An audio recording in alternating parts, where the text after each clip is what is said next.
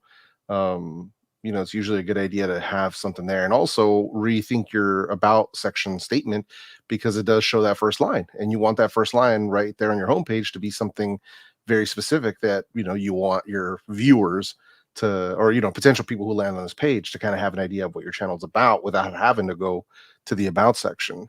So that's the only thing with me right now, is that I'm still a little bit lost as far as what is going on with this channel. If you guys know, please feel free to let me know. So I'm still a little bit trying to figure out exactly what's going on, because it feels like mental health a little bit. Yeah. And I see like your social self-care, self-care for your spirit, but it also, I don't know, I'm not sure if they're targeting the same person, or maybe they think they are, but they really haven't dialed it in exactly yet. And that could be why we're seeing kind of scattered views on some of these videos, where some perform better than others. But I do like the packaging. I will say that. I mean, they're using minimal text in the thumbnails. They're keeping their titles usually, for the most part, less than 50 characters, so they're not getting truncated. Yep. So they're doing that stuff correctly. But I'm just a little, I don't know. I'm wondering if they've really dialed in their avatar, the person who they're trying to talk to. So they're not every topic is all over the place. So that could be what's going on, but I'll let you guys kind of chime in on it and see what you think. I think that's a fair assessment there, Jeff. Go ahead, Dan. Yeah, I think so too. I think looking at like the latest video as an example, strengthening intellectual self-care for personal development. It kind of says it's going to solve a problem, but not a very specific one, like strengthening your mind. But right, it doesn't really get to the crux of the issue, because you got to think of this as, if someone were to try and find your channel, like, are they going to type into search, I need to strengthen my mind? Like YouTube, you go find a video to strengthen my mind. My mind's just like weak and it's pathetic. Like, that's not really what's going on here. Like, so when we talk about what kind of person is your content for, it's about putting yourself in their shoes, right? Like, you obviously have some experience with this, so you can kind of speak from firsthand as to what people might be struggling with and how you can help them. But when you were in this position before you had a YouTube channel, what were the things you would have searched for in order to get the results that you're providing on your channel? I hope that makes sense. It's really hard for me to give you a very specific, sometimes I try to give very specific, like, tips there, but it's difficult. Like, the creator's going to know better, like, who that person is. And maybe you have people you can talk to that are in a similar situation and ask them, what would you type in to, and if, like, watch the video, and what would you have liked to type into YouTube to find this video, because that's really what we're talking about here. Yeah. I am trying to think of a common denominator desire for this type of audience. For example, if we look at vidIQ, and that appeals to YouTube creators, and so what are their basic desires? If at the very basic level, get more views, get more subscribers, monetize the channel. So those are the desires that we often plug into our titles when we're not necessarily going for a search-based piece of content. It's more of a emotion-driven browse piece of content. And as you say, Dan, in the title here, strengthening intellectual self-care for personal development, it does sound a bit keyword stuffy and like a bit vague on what am I actually going to get out of this. Like, stronger mind, does it mean I'm going to stop? This video will help me stop swearing after 5 minutes of fury and frustration. Right. It's probably not the best title, but that's the common goal there. People want to feel more inner peace. Why do people swear when they drop something? Yeah, that would be like a more interesting pitch for the video, right? And then you get in there, it's a video about, well, they do that because usually it's about something else and they're really frustrated. Like, you could get into the video and like introduce these themes, but it's about that common issue that someone's like struggling with. But on the flip side of this, I agree with Jeff in that they are figuring out things here from a branding point of view. There's quite a bit of consistency here in the thumbnails. When they use text, they're using it effectively, so it's easy to read. And they're taking a custom shot for all the thumbnails that they take, especially when they have themselves in there. And I just think over time that they're going to slowly pick things up. I feel as if they're improving 1% with every video, even though it's very subtle to see. The one thing I have a little bit of worry about is this outlier video, which is looks like a storytelling moment. And, you know, viewers can be attracted to storytelling. That's something we're exploring here at vidIQ. It's got 9,000 views, though. And so a lot of people have maybe come to watch this video. Does this relate back to the mental self-care aspect, which we assume your channel is about? I don't know without watching the video or watching more of it. But it is potentially driving a certain audience. And does that match the rest of your content? Not saying at this point they should be unlisting it, but there's another one here, which is Rural Ontario Empty House Tour. So there's a house tour dropped in there as well, which feels more vloggy and personal. You know, we might call that community content. Yeah. Does it fit the rest of the channel's direction at the moment? That's what we have to be careful with when you make a channel and getting it dialed in. And we don't know what we don't know when we're just starting out. I like the fact that you can see it plain and simply that they are improving with every video. They're trying different things. But when it comes to your channel strategy, make sure that every video is aimed at the same person. And just because you think it's aimed at it doesn't mean that it actually is. So you have to think of the people that are coming for self-development. Are they actually interested in a house tour? Or have you built up enough of a community with your 55 subscribers to, you know, to warrant a video directed at them? Do they care about you enough of that? So that's something I want you to give some thought to, because you can always start a second channel for that kind of stuff, for community content. And I get it. Sometimes we feel the pressure, like I need to get a video up, and you kind of just want to throw up anything. Don't fall into that temptation. And if you absolutely have to make that video, put it on a different channel and make sure that this one remains, you know, business focused on what it's about. But that's just my thoughts on that one. We're at the point, I think, with this channel where they have to start making some strategic decisions. They've been on YouTube for, I think, about 6 months at this point. They've made 40 videos. They've had 1 or 2 videos that have been really successful, some that haven't. It's time for that macro point of really stepping back and taking a look at what's on the channel. What data do you have? What maybe specific direction should I be going in for a specific target audience? And that's something that I would highly recommend you take a good look at going forward. So that is sincerely, Heather Lynne. Now, should we do some super chats? We have a lot of super chats. Sure, we already have a lot of super chats. So I am just going to kick off the music to associate ourselves with the super chats. And we'll get the, let me just get in the right screen. So Dan, you did that right. You pressed that button, did you? Yes? Yeah. Yeah. Wait. Correct. All right. We're welcoming another member to vidIQ Exclusive TV. Now, is this one of the free members from Oban Gib or somebody who joined outside? I don't know, but welcome. I think those members are. We'd have a lot more members, I think, if it starred them. So I think they might have joined on their own. Cool. All right. So welcome to memberships. Please do make sure to use your emojis. NRD Gaming, who gives us a super chat every single week. Hey guys, have a nice stream and thank you for your work. Thank you as always for the super chats. Coming up next, we have Aslanx Hyper Football with a $1.99. Rate me, please. All right, I'm going to give you an XG of 1.7, and you'll know what that means if you're a football fan, hopefully. Is that good? It's all right. Oh. It's expected goals per game. It's one of these weird ratings that they have where depending on like where shots are taken, if it was a good opportunity, they can say, well, we predicted you get 1.7 goals and actually they get 4 or they get 0. Fascinating stuff.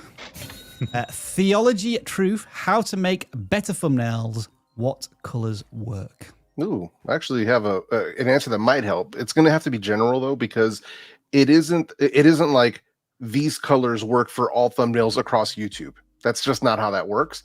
So one thing I would suggest for them is to look up the complementary color wheel and start working with those colors that actually complement each other and using them on your thumbnails. So that's what would be my recommendation for pretty much anyone, because sometimes you'll have these colors that just totally clash and it just doesn't make any kind of sense. So that's actually one of the ways that you can get your thumbnails to at least start looking a little bit better, is to start using colors that don't clash with each other. Mm-hmm. And also use only one or two of those colors so that the dominance, you don't want like a muddy thumbnail. Less and I'm is sure more. we'll see some examples of that very soon. Dan, anything else to offer on thumbnail advice? Oh, just look in your space. Look and see what other people are doing. You wouldn't want to copy anything, but yeah, there's no, whatever colors work for people in design in general. Like there's no, thumbnails don't have like a secret color wheel where like, we only use these colors for thumbnails. It's not how it works. But best of luck. My general advice for thumbnails is always from a strategy point of view. However long you're spending on your thumbnails right now, spend twice as long. However complex your thumbnails are right now, make them half as complicated, and make the thumbnail before you start your video. And that will be a game changer that will see you creating much better thumbnails throughout the rest of your YouTube journey. All right, Dan, sorry about that. Let's move on to the next one. Haha, you clicking the buttons. Sid Picks Travel. I have shorts with 60 to 70% viewed and 140% retention, and they get 1.5 to 2,000 views quickly and then just stop. Yep. Would that be the swipe thing? Swipe and swipe away when they're talking about 60 to 70%? Yeah, that sounds like the swipe probably. thing. Yeah. Yep. Interesting. So shorts, when I hear that, I kind of feel like there is an interest in the topic you're covering. YouTube is finding the people for it in some cases, but it's hard to spread around. And if you say you're a travel channel, I don't know. We'd have to look at the videos and really dive in, but keep trying things. We always tell you to compare yourself to yourself.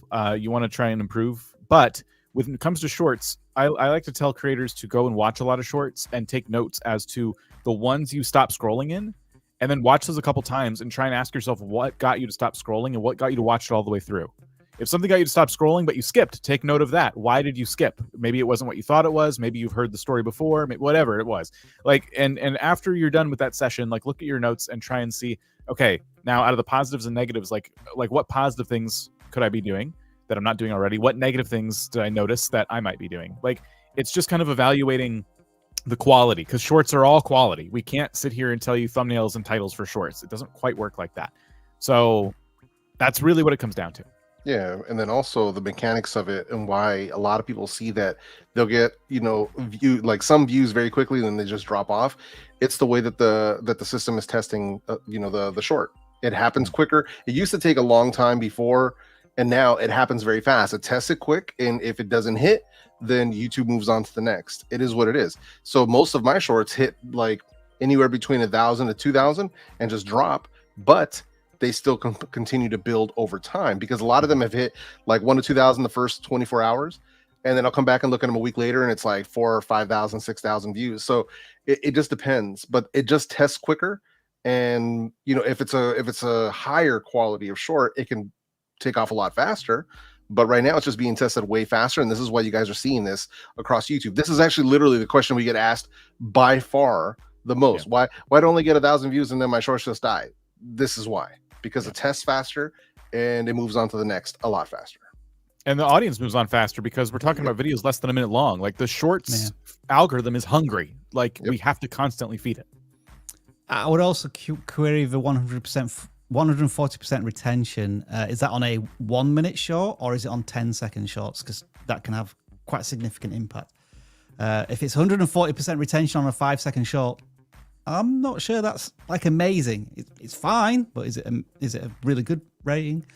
I don't know. No Trace Studios. Hire me. I can do things. Well, it's a great start to a resume. If you want to become our boss, like the director of marketing, that you would be in charge, not of Jeff, but you would be in charge of myself and Dan, you can apply right now. It'd be hilarious if somebody applied through this live stream. and just wrote a resume about how bad Rob and Dan are on the live stream. The first order of business is to get us to audit their channel. But yeah, we're always hiring, so do check out vidIQ Careers. The next super chat is C. Gethins. I followed your advice and started changing my titles and thumbnails. My latest video blew up, doubling my sub count. TYSM. I tune in every week. Jeff, can we have an appropriate sound effect for our greatness? I thank you. I thank you very much. Getting ready for my photo there. Age Bikal News super sticker. I'm sure you've all seen that in the chat already. We appreciate that. We've also got a super chat from Hartley Basketball, 99 cents there. And we also need, for the person who wants to be hired, Jeff, an appropriate sound effect. They have now become a member. Bruh. Bruh. He gets the bruh sound effect today. Another super chat. Exotic Parallel. Do you have an explanation for why Kyle Hill had his video about AI channels demonetized and also the Magnates Media Situation copyright abuser? I have no idea about any of this, I must admit.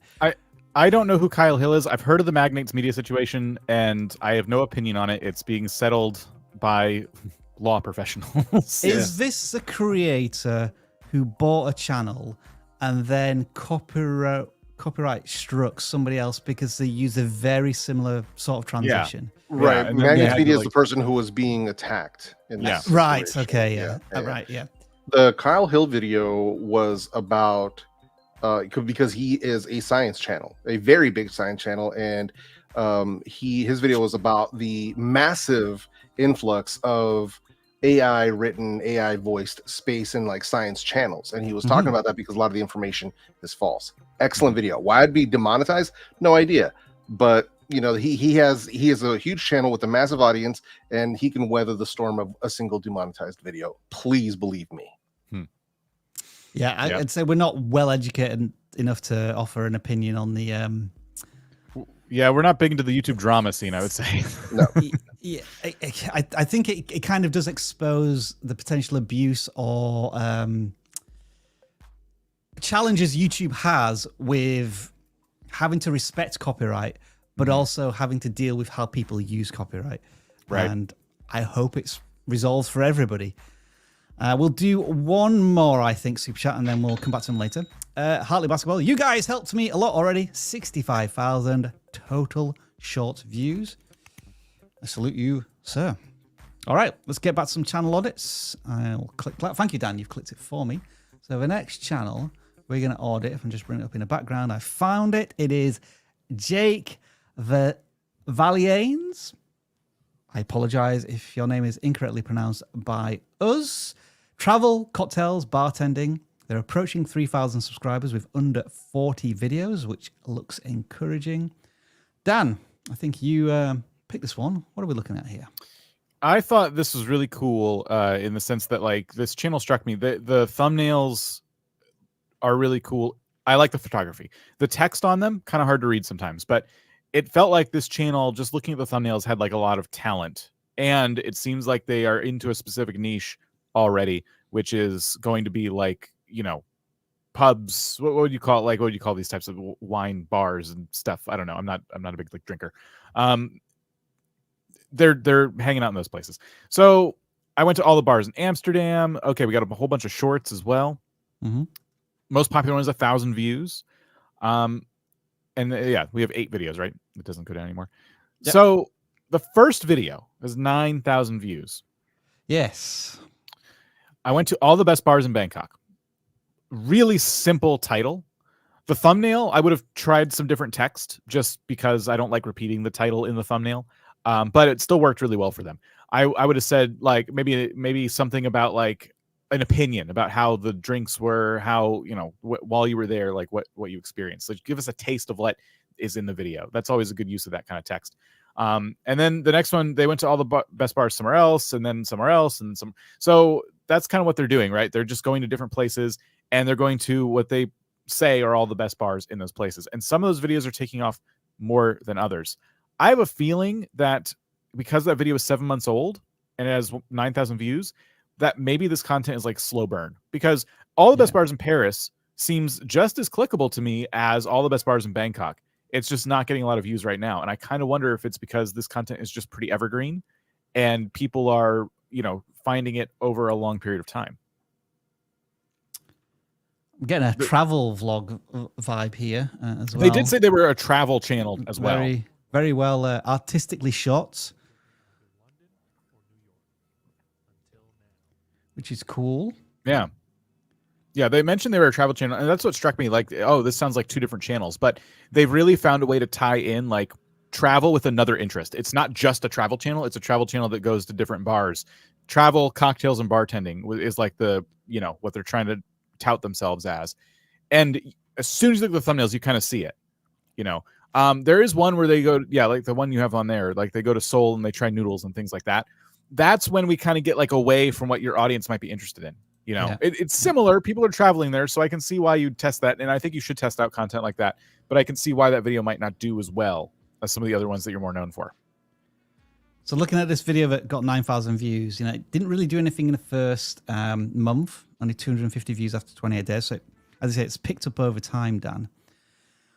And this creator did follow the general recommendation in that once you have an idea, you can almost rinse and repeat it. And that's what they did with a titling structure. I went to all the best bars in blank, you know, in different locations. Good idea.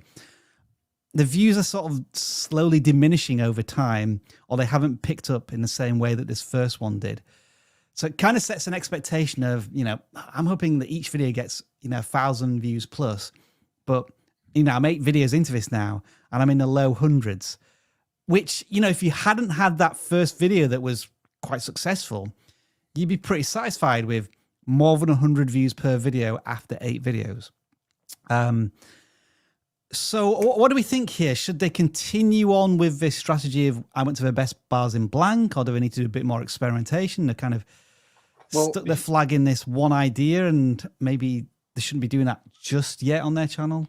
Well, some locations are going to be naturally more intriguing than others. Right. If you have, you're going to have a hierarchy of travel destinations, right? And some are just not going to be as popular. Is Kathmandu as popular as Paris? You know what I mean? It's like you have to kind of think of it in that sense. So sometimes you have to level your own expectations of how a video will perform. So like, listen, I know this product is not a big name thing. Like me, like if I drop a video on something that I know is not popular, I'm not going to sweat myself if it's a 10 out of 10, because I know, hey, it's not made by Sony. It's not made by Sennheiser. It's not made by Apple. It's not going to draw a massive audience. So I already know I'm still going to make the video, but I'm going to go into it with those expectations. So that's something that I need to make sure that they're, you know, I'm assuming they're aware of this. But I would definitely lean on the side of try other things too. Like it doesn't have to be just this one format. I'm not saying don't continue to do I went to the best bars kind of stuff. But if you can come up with some other types of videos that you can throw in here as well while you're in that city, right? Instead of one video per city, you can have more content. So just to try some things, because if you're only trying the one thing because it worked as your first video and that's all you're doing moving forward, you're pigeonholing yourself to only one framing of a video topic, where you can probably have multiple and really have it be interesting to the types of viewers who are interested in this type of stuff. What do you think about the thumbnail design? Which works best, the drink or the barman? Ooh. I think the when there's a person in it, I like what they're going for, but the execution's a little off. Yeah. And so in this case, I think the drinks are working better. The Bangkok thumbnail is easily their best one. I agree. Yeah. And the Paris video looks cool, but it's too dark. And I know that's like a problem with bars, but you did it in the Bangkok one so well. You should, if you're doing this and the people working behind the bar are cool with it, bring a little light with you and say, do you mind if I take a couple of pictures? Like I have a YouTube channel, and they'd probably be totally cool with it. And then you can at least like get some good lighting. You know, bring like a light and a little stand. Don't go too crazy. Another thing you can do is, I saw you were doing shorts. There is a channel. I wish I could remember the name of it. Maybe you guys have seen it. They make these incredible videos. They go into a restaurant and they film themselves doing this in the short. They're like, hey, so I'm a filmmaker. Do you mind if I make you a commercial real quick? And usually it's someone behind the counter like, Sure, like after he shows them a video, and then so it's the first half of the short is them shooting the video, so it's third person. You see them with their camera doing things, and then you get to see the finished product, and it's just these incredible shots of like food being like they're making pizza, like cheese going, and like you could probably do something similar where you're like going to the bartenders like, hey, I have a YouTube channel. Do you mind if I get a couple cool shots of you doing stuff? Show them what you've been up to, and then get those really interesting shots that like that eye candy that you could put on shorts of them pouring the drinks. Maybe a lot of bartenders know a lot of tricks, and so they're throwing stuff in the air, and people stop scrolling when they see stuff like that. So this content can go a lot of places, and they're only just getting started. So I'm hoping, we've inspired them here. Yeah, the content looks well shot. So I think the thumbnails in some of these examples is maybe letting down what's delivered within the video itself. Right. All right. So that is Jake Valianes. I've probably pronounced your name differently the second time. I do apologize. Folks, we've got a competition that we need to let you know about, and a winner of it. So in the vidIQ creators group on Facebook, Vicky held a competition where they had to tell a story through the power of nothing but emojis. So I thought it would be a really good idea if the three of us read this story right now and then audited the winning channel. So I think how we're going to do this is we're going to go 2 sentences at a time. Get ready for this. It has nothing to do with YouTube. Once upon a time, there was a knight who loved tacos. He really wanted to eat them every day, but working in a castle meant he only got to eat them on Taco Tuesday. Dan, continue.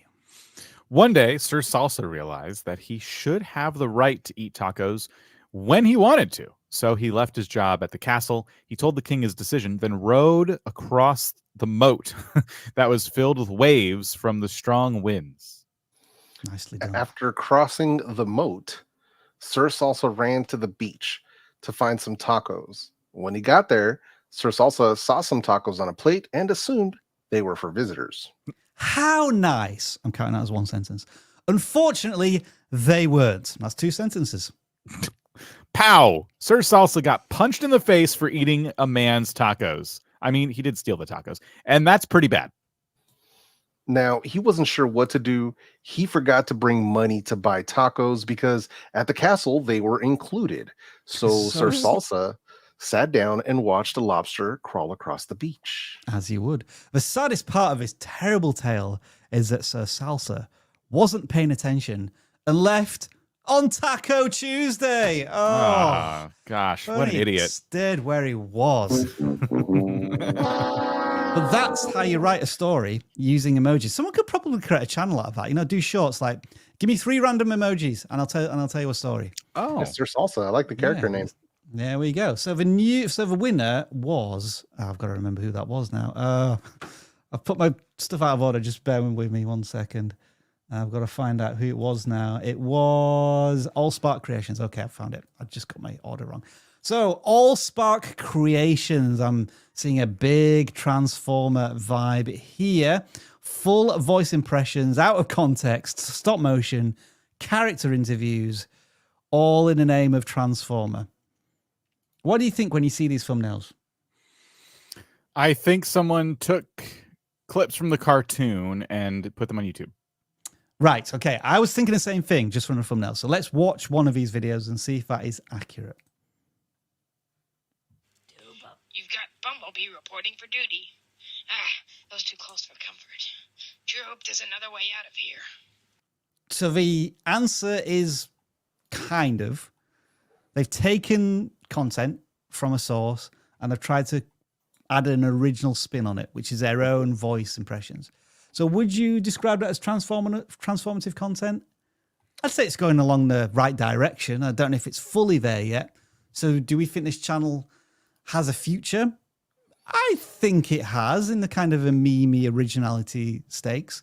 So nothing too concerning there, although the thumbnails probably, as you say, Dan, because they're just freeze frames of the cartoon, we don't get any context that was an original voiceover or an impression of that character. Right. Yeah. Yeah, I agree. And I think there's a chance here, but their creativity is going to have to be what wins you over. It's going to have to be funny, whatever they say in their voiceover. If they could even get a voice changer to even make it sound a little more robotic, that would be pretty cool. But I've seen stuff like this work, where they're taking vintage cartoons and flipping them into something else. There's a creator who goes by the name of Milo the Cat, and he takes vintage cartoons and he has rap songs, and he'll basically edit the cartoon so it looks like the Transformers are rapping, or GI Joe is rapping, or Barney, so it's like, and he takes really really old school like He-Man and stuff like that, but it works perfectly. So there's some originality to it there, but they're more on TikTok and Instagram and stuff. But it's a cool way of doing it, and it's very creative. Like, I love watching those. To me, he'll pick some really deep hip hop cuts, and I'm like, wow, I haven't heard that song forever, and it'll be over the Junkyard Cats cartoon, or Garfield from the 80s, or what was the other, Heathcliff, like the Heathcliff cartoon. So I'm going really really back, like 80s 90s cartoons. But Yeah, good Heathcliff. stuff. I Yeah, heard you of that remember one for a Heathcliff, while. right? Yeah. I'm trying to remember the theme tune. It's like on the tip of my memory how it went. Well, I can't get there, and you probably don't want me to, because I'll start singing it.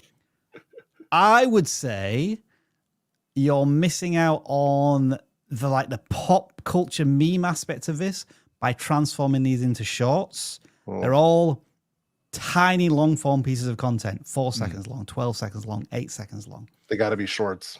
So you're not going to get this content monetized very quickly with 4,000 hours of watch time. So you could probably repurpose these as shorts and maybe see if that works a little better in that consumption space of YouTube. What about you, Dan? Any observations? Yeah, I think you should try and develop a short strategy, which might just be the long form videos you're doing in vertical format. And then I would try and, develop a long form video strategy. And they're similar, you'd be making similar content on both sides of your channel, but different in the sense of like who it's for, keeping in mind that the shorts community is, a lot of times people aren't really looking for something specific when they click that shorts button. They're just looking to be entertained for a minute. So, you throw a short up there, it's you doing your thing, and, hopefully people stop scrolling, watch it, and YouTube sees that and they show them more of your shorts. And then eventually they show them your long form videos. And if those long form videos are similar enough, you get those recommended to the shorts viewers. So a few months ago, they had this Transformer Prime Out of Context series that was doing very well. Does anybody know what this cartoon is? It's not no. a 3D version of Transformers, is it? I have no idea. But it seems to be working as a mashup of two types of content. I'm wondering why you didn't continue that, or again, as a short strategy, you could look into these videos and maybe take 20-30 second clips from these if it tells its own story within those clips and turn them into shorts. But ultimately, you are relying on intellectual property that isn't yours, so it has to be very transformative and a very unique style and voice to bring out a regular audience to your content. Right now, you're kind of just treading water, it looks like. You've got 300 subscribers. You're getting in between 50 and 150 views per video, which isn't bad. But yeah, I think shorts, at least as an experimentation, should be the next port of call for you. All right, I think we have this channel to go, and then we're into a random selection of channels. So NewBrand RC, welcome to the NBRC Nation. Just cracked 100 videos published, so they've got a lot of experience already. Approaching 400 subscribers. But yeah, no, they must have shorts. That's where they're all coming from. So what do I look at, Dan, here? I think this is one you picked. Do I look at the long form? Do I look at the shorts? The long form, is there? Yeah, the long form needs like a strategy, because their best long form video is a clip of an actual race car crashing. So probably not their content. We can't really judge the channel based off that, but I think shorts we look at, and maybe we see popular, see if anything's popped off. 5,000 views. Oh, there you go. So quick watch of this. Pew.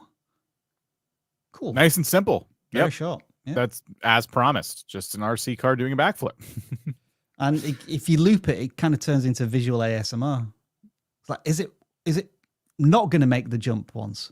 It's done it again. I'm caught in a loop now. Someone else carry on. I think something cool this creator could try if they're not doing this already, and this could be in the form of shorts as well. Tell the stories behind the scenes. Like, give us some content of because it looks like you got a lot of RC cars, or at least access to a lot. Give us the behind the scenes look at what it's like to have this collection. A lot of people see these things and they're like, oh, that looks cool, but they don't realize what the work that goes into that hobby. So that's actually a pretty cool thing you could show off. There's someone that's been recommended to me quite a bit. They're a Lego master builder, and it's just them showing off like behind the scenes of what it's like to work at this Lego facility that they work at. Mm-hmm. And they could very easily just do time lapses of people building things, but instead they tell their story. They put their face on the channel and they're like, this is what it's like to be a Lego master builder. And they show you like whatever it's going to be that day, like the cool things they're doing. And this channel kind of reminds me of that, in the sense that it has that opportunity, because it looks like we're just seeing cars doing tricks, getting stuck. Just like, what if this content went the next step and like put their face on it, or at least their voice, and like told us stories about it? It could be really cool. But there are some shorts, as you saw there, that had like 10,000 views. So they're certainly not doing anything wrong, but I wanted to go through that just as a way to maybe give you some inspiration, give folks some ideas as to places you can take shorts. A very thorough answer there, Dan. And should we check out his Twitch channel through a YouTube community tab? Nah, I'm good, thanks. I'm good. Probably not. All right. That's that. We've now blasted through the first hour of channel audits that we pre-selected. Now it's time for a little bit of this.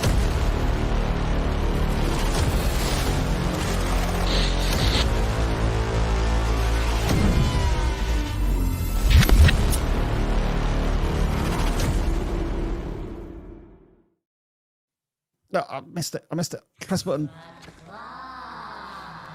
All right. Thank you, Jeff, as always. What we do here is we have the random ball picker, and I've set it to 500. A little ambitious, but we've got 442 non-gaming channels, 325 gaming channels. So we'll switch between the two over the next hour or so. So hopefully this will pick out a number that does exist, 266. We take that number, we put it in the form. And so we are coming across these channels for the very first time. We don't know what we're going to see. Are we going to know we're in the right place within 5 to 10 seconds? Probably a little harder to do with shorts, I must confess, as this is a shorts channel, which says it's about memes and skits. And they call themselves Dawesome Shorts. So, memes, I set myself number 5. I missed the Clean commercial from 1958, the Forbidden Riz. Memes I sent myself. Are these reactions to the memes? Do I dare click on one of these? Let's risk it. It's muted for us. It's kind of muted, yeah. It's because I adjusted the volume on one of the long form videos. I'll have to go and adjust it there again. I will say, without hearing what's going on, the reaction to the content, everything about this feels a little bit slow for shorts. Yeah, good point. Like the creators reacting, but they just kind of like, there's a lot of them sitting kind of in silence, and then the thing happening on the screen under them isn't really moving a whole lot. So this is where like we get into editing. You know, like you could probably do your reaction exactly as you're doing it. We just need to kind of like pick up the pace a little bit, you know. And if you're going to be expressive, that's cool. But you like being expressive like 10 seconds into the short. 1997, me, 2010. What the fuck? This can't be true. I apologize for the language if anybody heard that. I'm not going to play another one of those shots. Yeah, it doesn't. It's missing that like edge to it. Yeah, it lacks spark, doesn't it? Lacks that immediacy. I'd see it, and I'm probably thinking about swiping away within a second there on some of these. So we're thinking editing wise, Dan, it's maybe a little slow. Mm-hmm. That's my advice. But I get the general idea of a channel that they're gonna react to memes. Is that inherently funny? I don't know. I didn't get that vibe either. But, you know, this creator is probably just figuring out the best way to do this at the moment. And they're doing this on a very regular basis. Like, I'm not going to give him a hard time for putting part numbers in shorts. I think you've got more of a license to do that if you want to retain the title, which could be very successful for you. And they've made about 100 shorts at this point. All of a similar reaction style. Yeah. Yeah, pretty much all of them. And I would say for a shorts channel, we haven't really seen a viral moment for them yet. Just one video that's got 5,000 views, which is good. Yeah. I think 100 videos. I think we just need to see a little more polish on these. And it could change a lot in terms of what you're getting for views. So stick to the concepts, the ideas, Dan, but editing needs to be a lot sharper. Maybe zooming in on his reaction, clipping a bit of a meme where it's unnecessary pauses, that type of thing. One thing you mentioned was, like, is reacting to memes inherently funny? And I don't think this creator is going to get that answer unless they at least try to, like, get the editing right on the short first. Right. You know, if you start putting in that elbow grease and stuff and you're still not seeing the results you want to see, then you can ask yourself the question, well, maybe it's the type of content that I'm making. Next up, we're going to look at the... that's silly, isn't it? What am I doing copying the channel's name? That's not going to get me anywhere. I need the URL. And then we can take a look at the African Gamer.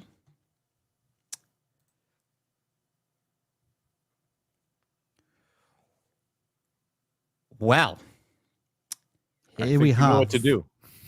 The same thumbnail every single time. Bruh.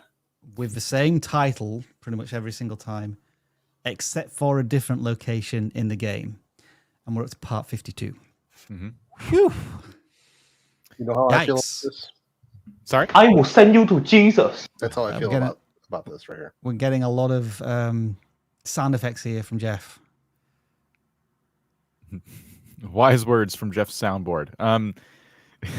So general advice we give to channels when we see this is that you are, I'll make it sound a bit brutal because we see this a lot and there might be some more channels like this watching. You are making content that is at the very lowest barrier to entry here. It's me playing a game. I'm not going to worry about the title. I'm not going to worry about the thumbnail. Why is nobody watching? And are they commentating? I don't think so. Sometimes they do, sometimes they don't. Yeah. You know, so yeah, we're not even like on mic. So basically, here's the problem with this content. I can make it myself at home as a viewer without any YouTube experience. I can make that content at home because all I got to do is buy Elden Ring and want to play it. I don't need to record it or present it to anyone else. That's just like watching somebody through their window while they're in their living room silently playing a game. And most creators in the gaming space don't really want that experience, especially these days. Like these days, gaming content, the bar has been raised so high. So when, normally I would say if this is something you enjoy doing like this, do it, like totally do it. But because you submitted your channel to us and you're asking for advice, presumably, I have to say you're not doing anywhere near enough. This is not really a YouTube channel. This is a place where you upload long form clips of your gameplay. Like, what's the value of the channel? Who is it for? Like, none of those questions are being answered. And I think this creator has to start completely from scratch at the beginning and ask themselves why they're on YouTube. What are you hoping to get out of your channel? And that's great for you. Now, what could someone else hope to get from your channel? Yeah. Like, what reason does anybody have to watch, right? If you can't answer that question beyond, well, they want to see this game, there's literally thousands of other creators that are doing this at a higher level that they can watch. So what are you going to do that's going to bring them more, right? What are you going to do that's going to separate yourself? And that's one thought just on the actual content itself. But secondarily, the packaging is everything. And it's the same thumbnail and episodic title names. This is like file names. This is like file storage from what I'm looking at, right? So you got to try a little bit harder than this. You really do. And I'm trying to not be harsh, but this is one of the things where I know that we don't know what we don't know.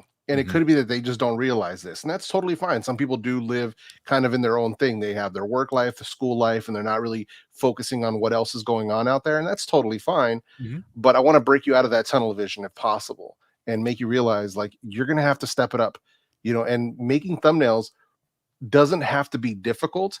You have to just look at what's working out there and make a unique thumbnail and a unique title for each one of these. And that's really what it comes down to, because why would I click on one or the next one if they all look exactly the same? So that's just one of the things where I just want you guys to dig a little bit deeper. Just dig a little bit deeper, put a little bit more effort and give me a reason to want to click. How many videos? Oh, sorry. So I've covered 2 games. I'd say they're at about 70, 80 videos. It tells us at the top. Oh, sorry. So yeah, I guess tough love for 2 reasons. We have seen this type of Let's Play channel. I'd say we're up into 50 plus times over the number of audits we've done. And if you continue to create this content, you will come back to us in 6 months and 12 months time. And it is very likely that you will be in exactly the same position. You'll be at part 104 of Elden Ring, and you'll still be getting 13 views. Because there needs to be more for a potential viewer to get excited about and then to come back to in the future. So as I say, it's tough love, but we've seen this before, and we don't want you to continue banging your head against the wall with the same thumbnail and the same title. Let's play in the game and expect a different result. Yeah, you're about to hit your 80th video. You're about to hit 100 videos soon if you keep up. And if when I was early in my YouTube journey, I was in a similar place. I was doing things that were basically just like we were seeing. And I wish somebody told me the things that we're saying right now. And if it comes off a bit brutal, apologies. But we want to help you. We're here to help channels grow. And we've seen channels like that a lot. So those are the steps for that channel. Best of luck to you. And on to Familiar Evils.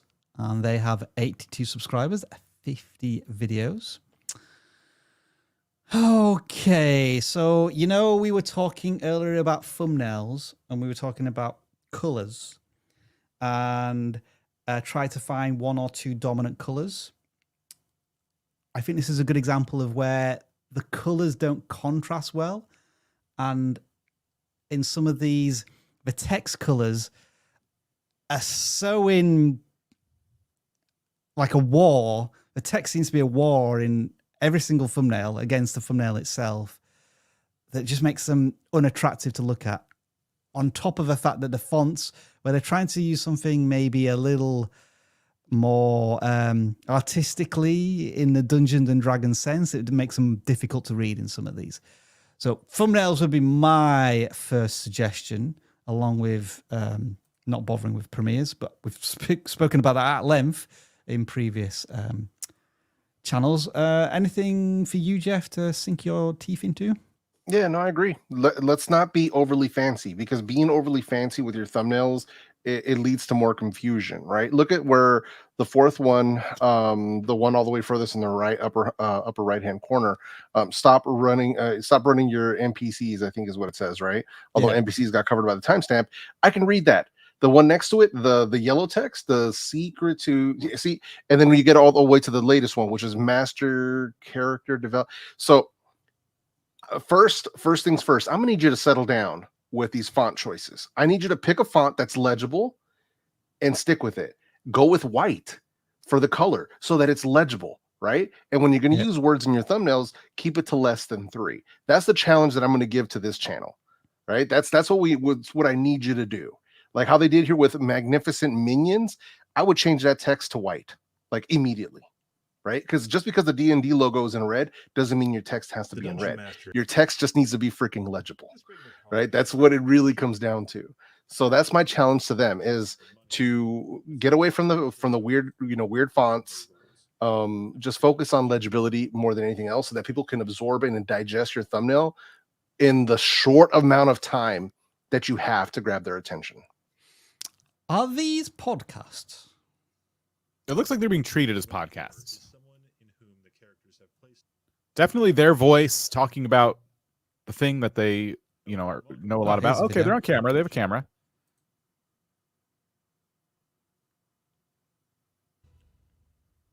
All right, we're gonna go back through this. Reacting to someone else's video, it looks like there on YouTube. Mm-hmm. Yeah, all of these ones here. The Dungeon Master experience. I mean, I don't know if you can hear that, but who like to build yeah, worlds and campaigns as much as I do. So I want to talk about the titles. You guys covered thumbnails really elegantly. Let's talk about titles a little bit. Oh yeah.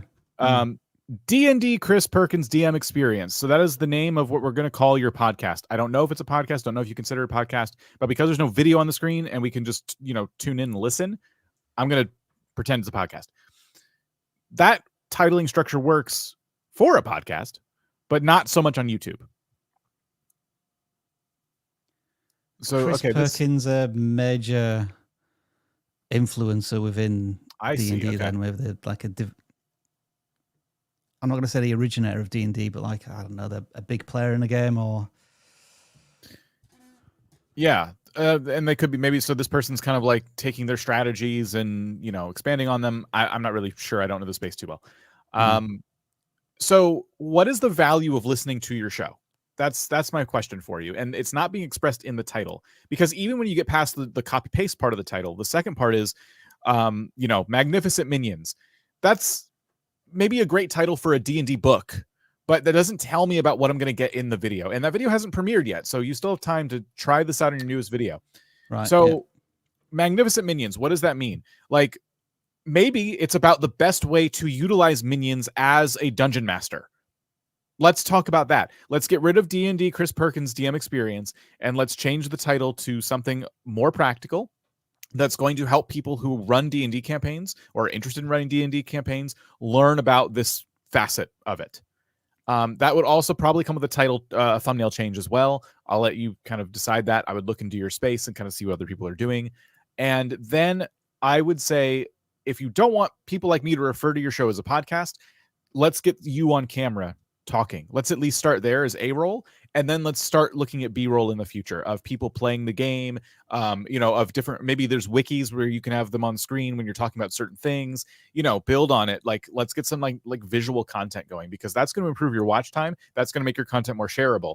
If you want it to just be an audio only podcast, then get this stuff in a podcast playlist, so it at least shows up on like YouTube Music for D&D podcast enthusiasts. Yeah, would there be a podcast tab? I'm still trying to get familiar with podcasts. Yeah, I don't know if there would be. That's interesting. I feel as if there would be. You know, we can check on our channel, actually. Yeah, our channel got videos put in the podcast category. I was doing randomly all of these. Hey, this is YouTube, and we're turning these videos into podcasts. Okay. Okay. Yeah. Well, these are not, but sure. Yeah. Story checks out. So yeah, I guess in terms of like recording in front of camera, you can use something as simple as StreamYard. There's a free version of it that will help you. That's what we use. Talk to camera, maybe share something on screen while you're referencing it. So there's something to use there.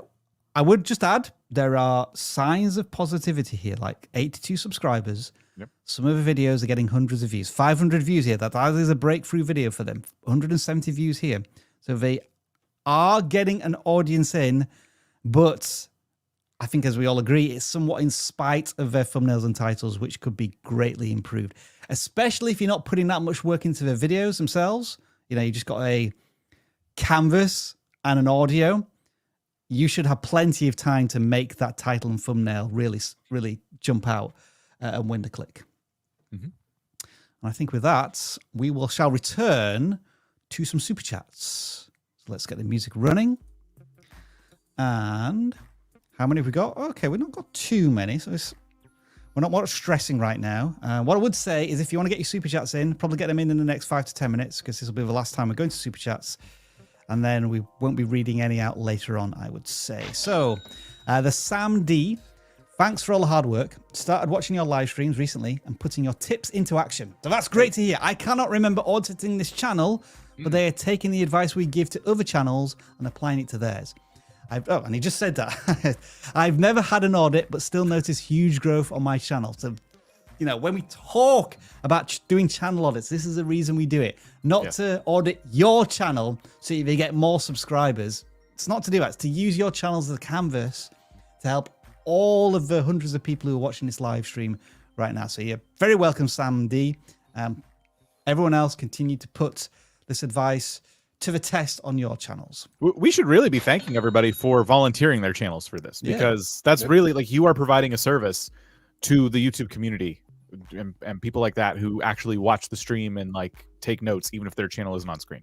Yeah. DD Aerial Photography, Jeff, needs a custom sound effects for becoming a new member. Damn! Indeed. Exotic Parallel. Haven't started, but know 5 YouTubers, 3,000 to 50,000, I presume, subscribers.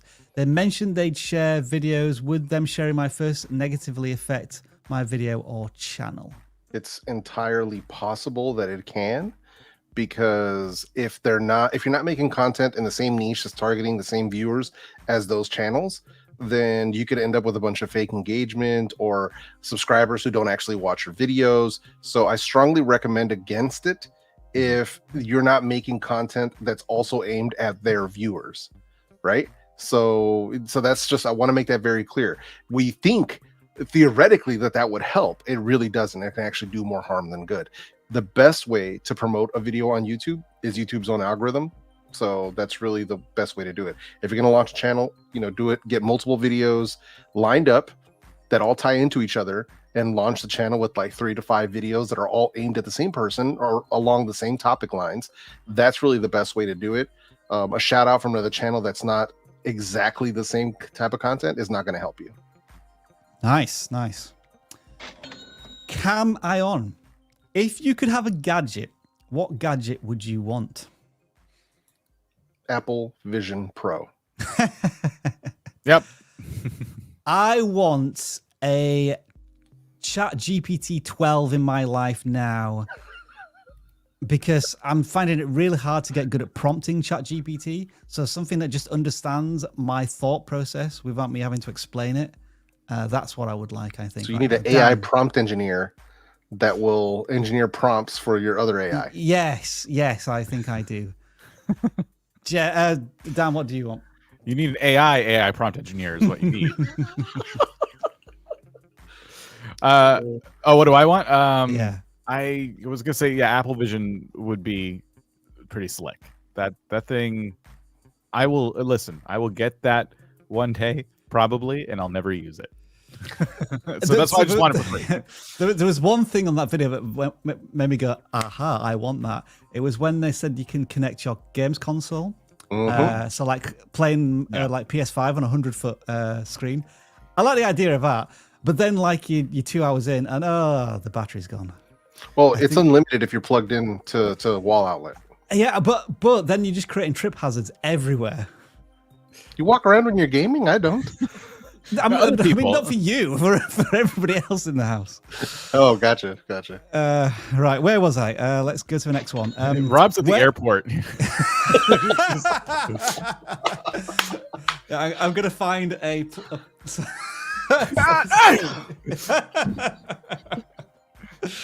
oh dear. No.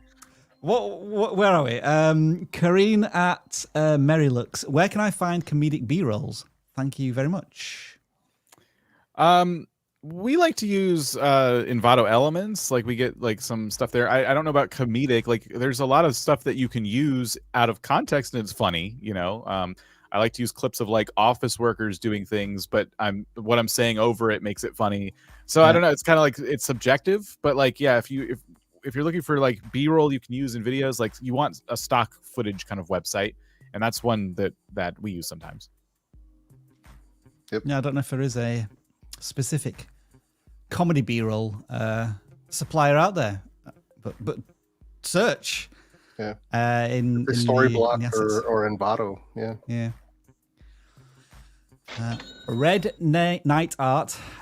What's my opinion for a thumbnail if I'm unable to verify my account until next year because of 2 accounts can be verified with the same number? So it's what they want to know what their options are if they can't. Not opinion. Sorry, yeah. I was getting really confused with my own reading out the message there. But I don't know what this verification mess is. I'm confused.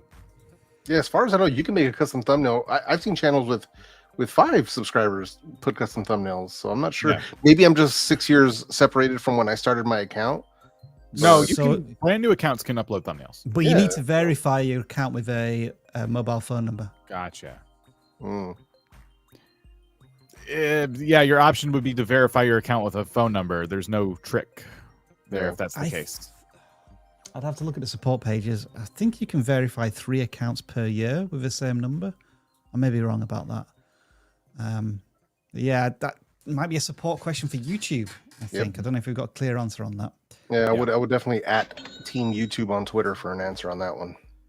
Rich relationships refuge with Gil and Renee. Maybe that's super sticky, but thank you for that. Digitally Squirrel. Is there a way to regional block a whole country to not see my content? For example, blocking Japan so Nintendo doesn't see my content. As far as I know, there's no way of doing that. Don't mod your Nintendo will Switch. find a way. Yeah, let's be straight with that. Just don't mod your Switch. You know, and even that, when it comes to Nintendo, is not foolproof. But I'm sure I think I know what situation you're talking about and why you're bringing this up. And there's not much you can do because as a gaming creator, we are all at the whims of the publishers and the companies that own the property that we are allowed to put on YouTube. Nintendo's always been the most strict, but in recent years, they've loosened up. Tomorrow, Mojang can say no more Minecraft videos if they want to, and they can copyright strike everybody. They can, that's within their right. They can do that, but they don't because they benefit from people making content. So we as gaming creators are like at the grace of these companies, and there's just not much you can do other than just try and behave by their rules and cross your fingers super hard. Yeah, we build our channels on House of Cards essentially when it's using content that can be copyrighted by other companies, and if you know that they are very litigious, that particular topic, I would strongly recommend going a different direction. I think there did used to be a way where you could restrict access to certain countries for your content. This is back in the day when YouTube had all sorts of weird and wonderful features that were eventually phased out or uniformed in a certain way. Taylor travels the world. My most recent video has a higher than average click-through rate and view duration, but it's not getting any impressions and views. And views are low as a result. Any thoughts on why? Topic could be a slightly different topic to what you've been covering previously, which means that there's less interest, but it's an underserved part of YouTube, so you're getting a higher click-through rate and view duration. That could be one reason. And no further advances from any of my colleagues. Good reason.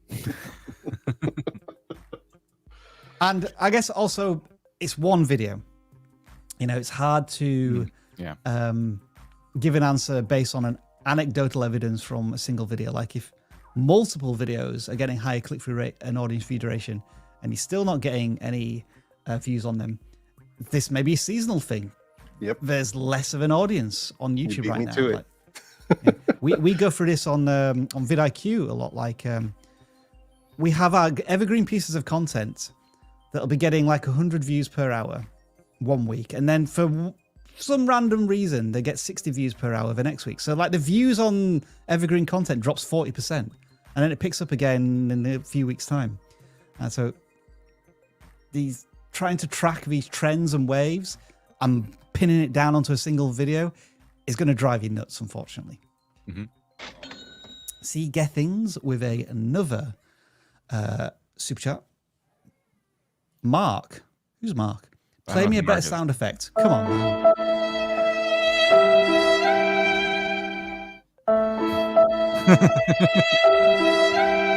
There you go. Hope that helps. Are we just now monetizing our sound effects? That's brilliant.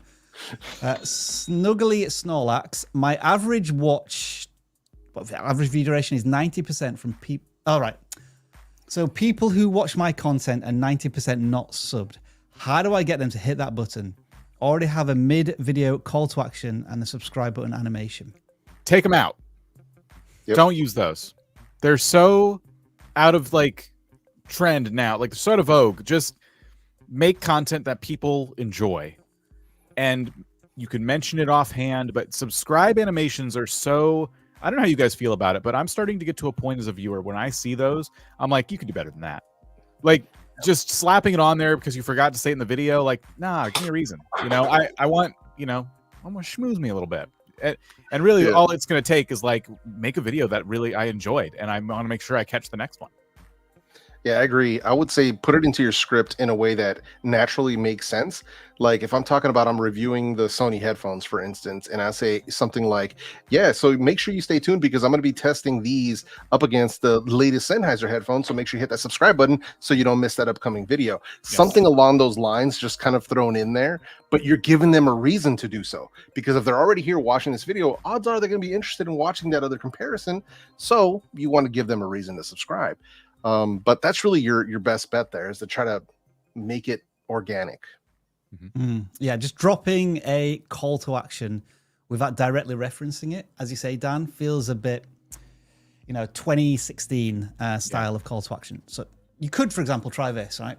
I am not going to audit any more of your channels or take any more super chats from you until we address this issue we have on the live stream right now, which is almost 600 people watching, and yet only 475 people have liked this live stream.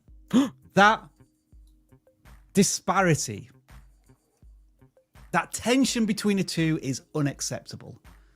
And it frustrates me every single week that you don't join this live stream and press like as soon as you can. Because it's important to us. These metrics make a difference. Thank you. We've got 500 likes now. We can go back to normal service. See? Yeah, hold your viewers hostage until they subscribe. If you directly talk to your audience, they will do whatever you tell them. My button's not working. Okay, so Familiar Evils, we just audited this channel. Thank you for the audit. We'll take it to heart. Those Chris Perkins videos will probably all become podcasts. They're an old article series reading. Been working on a lot on TNs. We'll use that advice. Thumbnails. Okay. Oh, okay, thumbnails. So just be a little wary of just reading out articles word for word. That would fall into, I think, reused or repetitious content. I can't remember which one. And so just be a little wary of doing that. If you're maybe reading out segments of the article and then offering your own opinions, that's fine. But it would be the same as somebody showing a comic and them just flicking through the pages. It's kind of a bit of a copyright gray area. Verbatim reading, be really careful around that because they can get litigious around that. I've seen people take snippets from books and get hit with copyright on that, or even song lyrics where they've kind of said the words. So you really do want to be careful with that. I know guys that do that kind of reading, but what they'll do with the articles is they'll read it themselves, but then they'll reiterate it in their own words. So they won't actually read it where you hear the article. They might put a screenshot really quick of it, but they'll say it in their own words. And that seems to be a better approach. And I'm sorry if I'm misreading what you've said there, and we're taking it to the extreme if that's what you're doing. So let's move on to the next super chat because we've got loads and time's running out. Sarah Cupano just started managing a channel with 4,000 subscribers, but with many copyright issues. If we unless those, will YouTube approve monetization? Well, actually, here's the thing. So it says in the monetization guidelines that copyright strikes will not impact monetization, but it doesn't say anything about copyright claims. And even though we don't work for YouTube, so we don't know exactly how they treat copyright claims, my thought is this. If a majority of your watch time comes from copyright claimed material, what's the incentive to monetize your channel since somebody already is? So I would resolve those copyright issues through YouTube's tools rather than just unlisting them. There should be an option to like remove the sound or put something else over it or mute it. I'd fix that. Yeah. Probably. Yeah. Gamer Alpaca. As a Turkish creator, my first-person shooter gameplay content are in Turkish with English subtitles. Should I keep doing subtitles or am I wasting my time? So it depends on who's watching your content. You can see in your demographics the countries of origin where your viewers are from primarily, and if you feel like you have a large English-speaking audience, then no, I think those captions are helpful to them, especially if they're like watching quite frequently. If you feel like you're not getting any viewers from those English-speaking countries, then yeah, you might be wasting your time a little bit. Also, I feel like we're on the cusp of getting captions, like a caption revolution. Like YouTube is working with other companies on tools that can caption videos in multiple languages. Like there might not be much time left of you having to like manually do that, but don't quote me on that. It's just some murmurings I saw like last year, I think, and I feel like pretty soon, if that comes to fruition, captions are going to be like across the board way easier for everybody. Interesting. Burbman, I'm planning on making an old music history channel. We wish you the very best of luck with that channel. Retro Gamers, how is this different from... No. I don't know what sound effect to use. How is this different from tools, or is it just only the prices? How do we answer such a question? Each product has different things it does. My recommendation would be to try the free version of both products and compare them, see what your goals are, and see what works for you.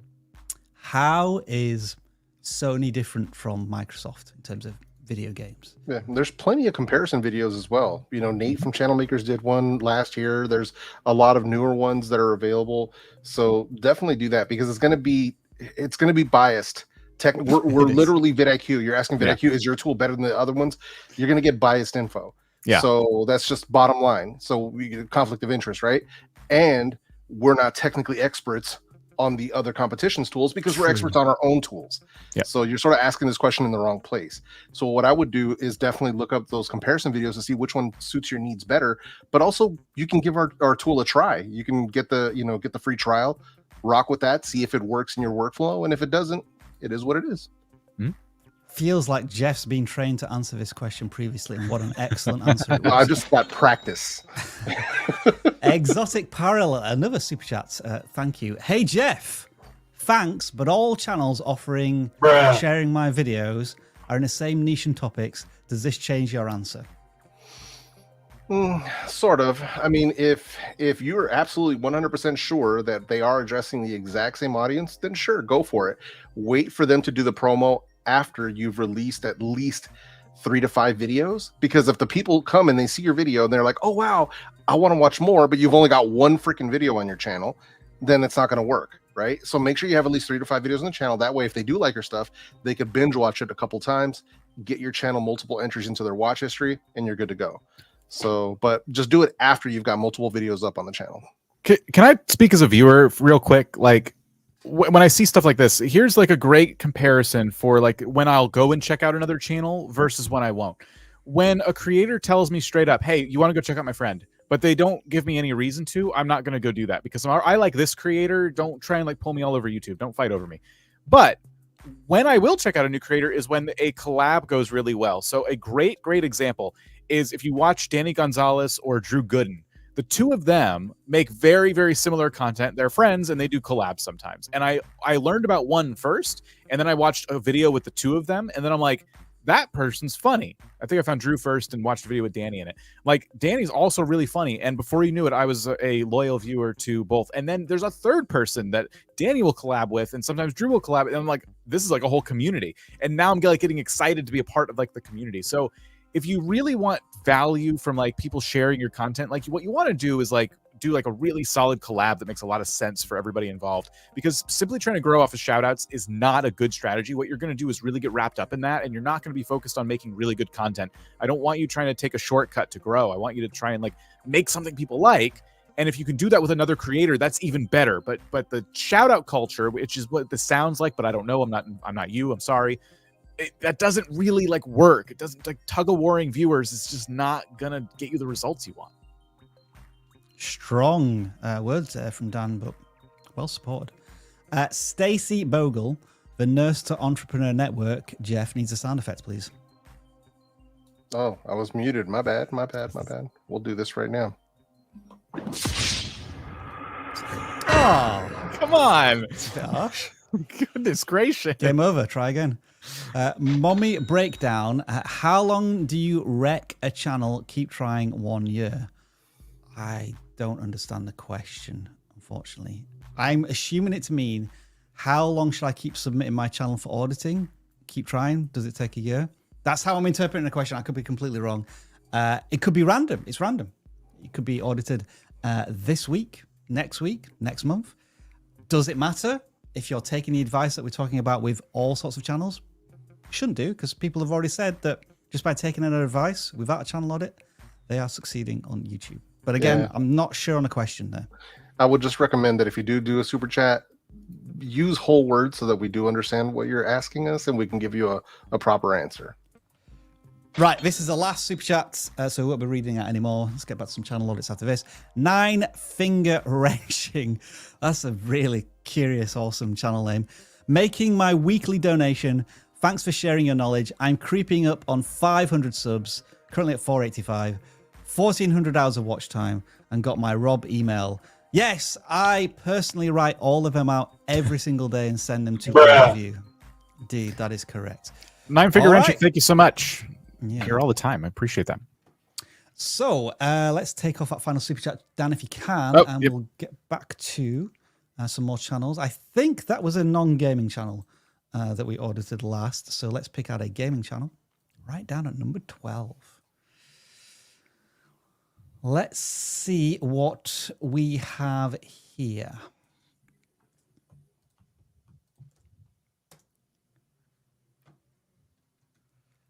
Noclips. Okay, those look as if they're months old, so we'll assume it's shorts. What game is this? Not sure. Valkyrie. So I saw on the forum they listed themselves as a gaming clips channel. Yeah. So yeah, it's just kind of a, since you're doing shorts, this is a quality a bit of advice we need. Is this a mobile game then? Hard to say. The aspect ratio looks correct. She's got it. Planning at the door. Ah, but there's voice control. You know, like a. Oh. Yeah, it might just be the middle of the screen. Okay. I think it crops well. Yeah. So I see clips like this pop up in my timeline sometimes, and there is I'm just speaking from my own experience as a viewer. There's probably other clip channels you can look at for some guidance, but what it would take me to stop on that is hearing someone tell a story. Just hearing the gameplay and stuff, it requires too much of my focus. Like it's really hard not being you to know what it is I'm supposed to be looking at. Because when you play first-person shooters, there's so much movement, there's so much going on that I don't exactly know. And that text you have on the screen comes up so quick and it disappears. So I didn't have a chance to read it. Something about 1,000 IQ or something. Yeah. Like, so I get that like someone did something smart, but I really would prefer if you were explaining it to me, you know, how a champion uses something. I don't know.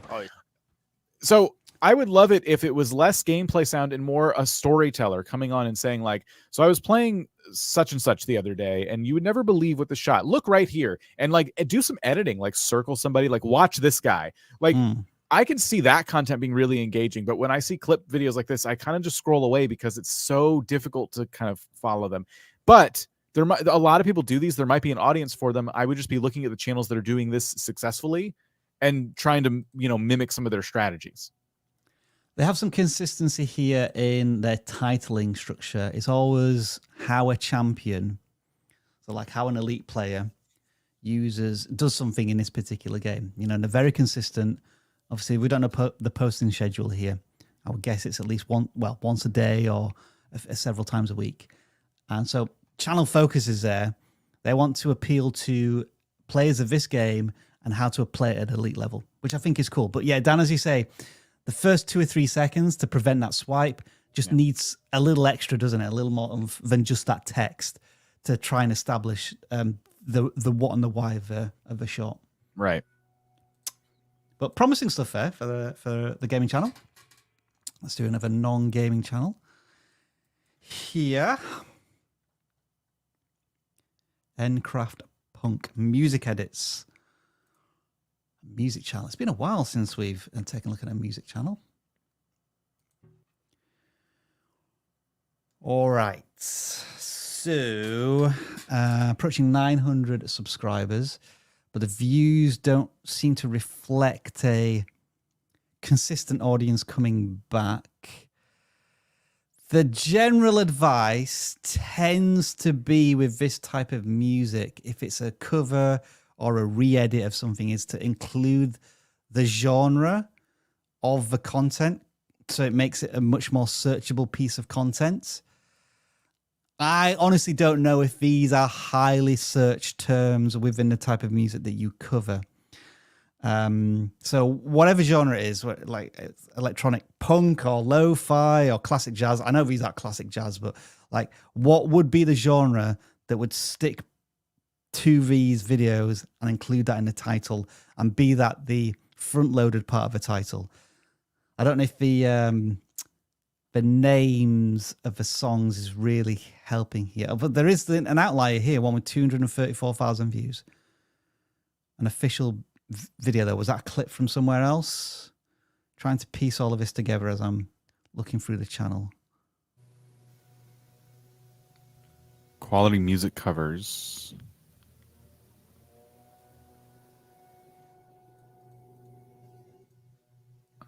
Maybe if I just play one of these and we talk over it, just for prevent copyrights. Yeah. Okay. So interesting Fair enough. visuals, but I think they're really, the videos themselves are really short, aren't they? Like, I guess they're just song length. Yeah, that's another point. So as well as the including the genre in the title, is you can put together maybe like a 15-minute playlist. Some people often put 1 hour, 2 hour playlists together of their music, so that the people can have it on in the background while they're doing something else. Yeah. But is that the one outlier? Yeah, I'm wondering if that video, I'm going to play it, but I'm going to mute it. So there's something else going on here. There's anime going on as well. I presume that's not your content. And I'm wondering if an audience has been attracted to this content because of a clip, and you're getting a lot of views from this video, but they're not really interested in the cover music you're doing elsewhere, as a potential issue with the different formats of content that are possibly on this channel. Yeah. That's going to be kind of tough, because even if it's your music, like if you're using clips that you don't own, it does make it a bit tougher if like monetization is your goal. Yeah, and the transformational side of it. That was a non-gaming channel, wasn't it? So let's now go back to gaming.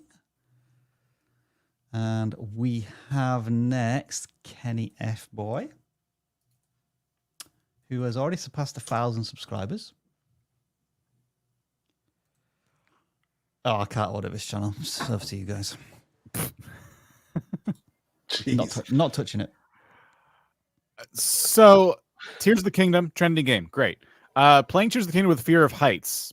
Interesting. I like the thumbnail. The title works. Finding Zelda's secret location. Okay. Becoming a hero. Kind of generic. Learning to fly. Kind of generic. Built your own car. Now, that's interesting.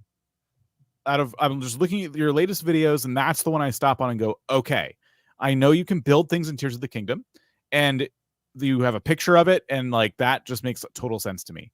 Playing Zelda with fear of heights is like not really resonating with me as someone who's played the game, right? Because it just sounds like, what does your fear of heights have to do with the game itself? And I think maybe you're trying to create like a challenge, but it's kind of missing. And there's a few other videos where they're like the becoming a hero. It's just kind of vague. You know, it doesn't say anything. Like, you're in this space, Tears of the Kingdom, like a brand new game coming out. People are releasing guides, like it's so competitive. If you're going to do challenge videos and stuff like that, you have to like stand out, and you have to make sure the audience knows what they're going to get with your title and your thumbnail. And so the best example on this channel is I built my own car in Tears of the Kingdom. It's like perfect. I know exactly what I'm going to get when I click on that video, but I cannot say that about every single one here. I think what I will say is that this could have easily have become a Let's Play series on Tears of a Kingdom, but they have a clear objective. Like, these could be just playing through the game, but interesting and exciting things happened during my gameplay, which I was able to turn into a story. Because each of these videos is like pretty long, 22 minutes, 30 minutes, 17 minutes, 16 minutes. That's, I think, an interesting approach. You know, we were talking about the channel with the Elden Ring, just doing a walkthrough playthrough. This is an interesting way of playing through the game. You know, they're trying to almost turn Zelda, in that case, down into Minecraft, where they're building stuff within Zelda. Yeah. So I find that interesting. But as you say, Dan, you feel as if the ideas need to be a bit more out there to make them exciting, such as building a car. Out there in the sense that people understand what it is. Like, I feel like some of their ideas are a little too out there, whereby people aren't really like making the connection between a fear of heights and Zelda. Like, that's not, those topics seem different. There's something wrong in there, because Link doesn't have a fear of heights. Like, that's not canon in the game, so it doesn't stop you from progressing. So I assume it's like a challenge you're doing, but it's not clear what the challenge is, what the stakes are. And when I have to think that hard, I'm not going to click on the video. Should we just click on the video and see what the first 10 to 15 seconds are to try and understand let's click on the video. What the objective is here? Yeah. Silent. Please, brother, please. Please, brother. Brother, no. It's going to be a little closer to stupid. This is taking too long, isn't it? This introduction. So, here we are. Actually, I don't actually know where we are. I think we're in the Temple of Time. I think this is what this is. So yeah, they haven't presented the challenge, the story, the stakes in the first 22 seconds to get me engaged in the idea behind this video. Yeah. That's what we're kind of missing there. Yeah, when you see the hook, that was pretty long, and the second clip you had in there worked. Like, I got what was happening. The first one I didn't quite understand what you were looking at, but the second one, yeah, that made sense. You weren't going to make it. It could have been a lot faster. And now I see why it was called A Fear of Heights, but it wasn't, you know, that title. Like, I see you're just doing a Zelda Let's Play and you're trying to pitch it as like something really like crazy, but it's not. When you click into the content, it's not grabbing me. Triple M Chain Reactions. This channel has Rube Goldberg machines, domino projects, trick shots. I have no idea what a Rube Goldberg machine is. Oh, you don't? Not a clue. It's like a chain reaction. Like, you set up a bunch of stuff and like it's like this big chain reaction. Like tipping a domino, and then a whole bunch of things happen with contraptions. Say so. You've never seen a Rube Goldberg machine? Probably. I've never heard it described. You should click on the latest video. All right. Okay. Just so I can find out what one of these is. Today, I will be using ChatGPT to make me a Rube Goldberg machine. With the help of AI, I was able to design and build a Rube Goldberg machine that not only worked flawlessly, but was also visually stunning. The AI I like the voiceover. I like the fact that they're filming it and really focusing on that would have taken me a long time to think of on my own. The visuals to make us comprehend what's going on. Well lit. Pretty cool. Well lit. They're screwing a light bulb. That's nice timing. You know what I mean. Let's get into it. Yeah, that's well lit. So I'm still not sure what this. You've never seen something like this before. Just wait for it. But isn't that just like a marble maze? It's not just. You mean just dominoes. the whole thing? This the whole thing. Yes, the whole thing is the Rube Goldberg machine. That's pretty cool, though. Yeah. So anyway, I love the concept. Like, I built this with AI. Like, so you're jumping on a trending topic and taking the thing you're already good at and putting the two together, which is what we're always telling creators to do. And so you've done it here, which is really, really cool. Like, I would have liked to know more about the story behind that and what ChatGPT actually told you. Because you did a great job at the beginning of doing a solid hook and telling us the story really succinctly, but you could have had a whole like 5-minute piece at the beginning of the video where you're like, today I'm going to ask ChatGPT blah, blah, blah, blah, blah. And then we get to see a little bit of the back and forth between you and ChatGPT. Like, there's a huge opportunity there for storytelling. I like that they're incorporating shorts into their content as well, because this does naturally lend to it, where you could remove the preamble that you had in a long form video, and then just a short that has text on saying this Rube Goldberg machine was built by AI as the text. Yeah. So, many different facets to this channel. Views are fairly solid for their channel size. Thumbnails could probably do with a bit of work. Yeah, for sure. Packaging, but all in all, man, I'm really excited for the kid. Like, this is really solid. Like, this is not low barrier to entry stuff. Like, this gives me hope as a creator coach. Like, seeing younger people coming up and doing stuff that's original in this sense. I'm enjoying it. I never knew they were described as Rube Goldberg machines. I don't know the origin behind that. I just know when I hear that term, I know exactly what I'm looking at. Yeah. Right, sorry, where was I? We were going to do, we can probably do one more gaming channel. 198. I don't even know how to pronounce this channel's name. bscyi.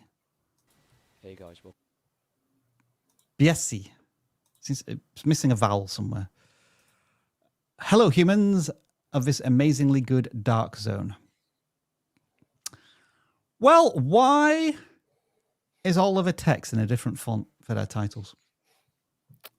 I see that so rarely, and I don't know if it impacts anything. They're getting views. Yeah. For the size of their channel, 340 subscribers. And some of that text is just downright illegible. Well, no, what I was meaning, Jeff, is the actual title font is different. It's not, what's the font for you? I do find it hard to read.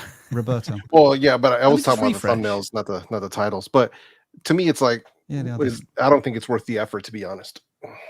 Changing the font on the titles, it's like, cool, I guess, but better time. I would spend the time that you're taking to change the font on your titles and improve your thumbnails. Yeah, the thumbnails need some real work. Because freeze frames from the game. Yeah. The text on many of these is illegible. Some of these I don't even know where my eye should be being directed to. So the videos are performing well in spite of the thumbnails. I think we would agree. Yeah. Let's have a look at this one. So 1,000 views, 12 comments, 20 likes. I'm wondering if it's been shared externally to YouTube as well, perhaps. But like these thumbnails from a month ago, these are better, aren't they? Like focus on a weapon, legible fonts. Yeah, those are way better. Oh yeah. They literally regressed in thumbnail design. So this simplicity that they were doing is what they should be doing. Now they're just kind of getting overly fancy, and it's really not necessary. Yeah. Titles, thumbnails. So I think the titles, like, and the topics of their videos are probably working, and that's why you have like the thumbnails you see, but with a decent amount of views. There's still plenty in there that people are like, okay, I'll check it out. But think about how many more views you're leaving on the table with thumbnail design. So the Division 2 is the game that they're playing. I thought that was quite old. It's an older one now. Division 2, yeah. I'd be interested to know how that space is doing. Like, I never hear anyone talk about that anymore. Yeah. So and if there's a third one coming out, maybe it could be relevant, but I don't know if there's gonna be a third one. So yeah, that's like another thing we talk about a lot is like how trending is the topic. There we go. So 22 hours ago, a month ago, hour ago. Content's being recycled, yeah. Yeah. Not massive views either, so there is room for creators to operate. Most importantly, legible freaking text. On the thumbnails. Most importantly. So yeah, do a search Division 2, look at the thumbnails, take some lead and influence from those thumbnails, because you could probably be increasing your click-through rate significantly with a few tweaks. And with that, I think we'll call this live stream a successful one if I can find the right buttons to press. There we go. Found it. Well, we audited space channels to begin with. Then we went through mind and self-help. We've audited a Zelda channel this week. Yeah, that shocked me as well. A remote control channel. All sorts of channels. I can't remember half of them now. But we hope you've taken some advice from not only the channel audits, but the questions answered in Super Chats. Remember, this live stream will end in a couple of minutes, but if you use the link at the top of the description, you can get your channel audited whenever you want from vidIQ. It will scan your channel and give you personalized, tailored outputs. And then you can ask for title suggestions. Give me a script for my latest video. Give me 10 video ideas. Just start prompting Coach AI for all of the best suggestions from an automated computer that gets better every single day. Jeff, I want you to talk about this for a minute. What Rob is pointing at is the vidIQ Max logo that he's got there on his chest, and that's vidIQ's group coaching program. I am one of the part of that team, basically myself, Travis, Alexi, and Tish, and we built an amazing community. We do have a private Discord server, but aside from that, you have access to us coaches. You also have access to nearly 50 separate sessions with a lot of vidIQ learning all about the algorithm. We bring in subject matter experts. If you have questions about YouTube, we do live sessions twice a month where you can do live Q&A with us. We've got a lot of fun stuff going on in our private Discord, so definitely something worth checking out if you want to take your channel to the next level, get all your questions answered. That is the way to do it. Dan, I'm going to let you outro us out here. What have you got to tell us? And I'll press a button when I want to. That's a lot of pressure.